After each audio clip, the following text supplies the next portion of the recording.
ദൈവത്തിന്റെ ഏറ്റവും പ്രിയമുള്ളവരെ, അവിടുത്തെ സമാധാനം ഞാൻ ആശംസിക്കുന്നു. ഇന്ന് കർത്താവ് നമുക്ക് നൽകുന്ന ദൂത് 2 രാജാക്കന്മാർ 17:39. നിങ്ങളുടെ ദൈവമായ കർത്താവിനെ ആദരിക്കണം, അവിടുന്ന് നിങ്ങളെ ശത്രുക്കളിൽ നിന്നും രക്ഷിക്കും. ശത്രുവിനെ നോക്കണ്ട, ദൈവത്തെ മാത്രം നോക്കുക. ശത്രുവിനെ നോക്കിയാൽ നീ ഇടറും, നീ പതറും, നീ പരിഭ്രമിക്കും, നീ നിരാശപ്പെടും.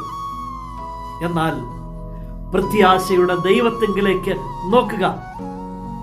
ഏത് ശത്രുവിനും ഉപരിയല്ലേ നിന്റെ ദൈവം. ആ ദൈവം എല്ലാ ശത്രുക്കളിൽ നിന്നും നമ്മെ രക്ഷിക്കും.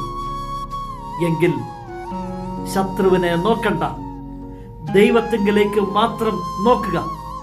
എങ്കിൽ മാനുഷിക ശക്തിയല്ല, അത്യുന്നതന്റെ ശക്തി നിനക്കായി പ്രവർത്തിക്കും. ദൈവത്തെ ആദരിക്കുക, അവിടുത്തെ ആരാധിക്കുക, മഹത്വപ്പെടുത്തുക, അവിടുത്തോട് ചേർന്ന് നിൽക്കുക. എങ്കിൽ അവിടുത്തെ മക്കളെ കരുതാൻ, ഏത് ശത്രുവിൽ നിന്നും പരിപാലിക്കാൻ അവിടുത്തേക്കറിയാം. ആ ദൈവത്തിൽ മാത്രം നമുക്ക് വിശ്വാസം അർപ്പിക്കാം. നിന്റെ ദൈവം നിന്നെ സമൃദ്ധിയായി അനുഗ്രഹിക്കട്ടെ.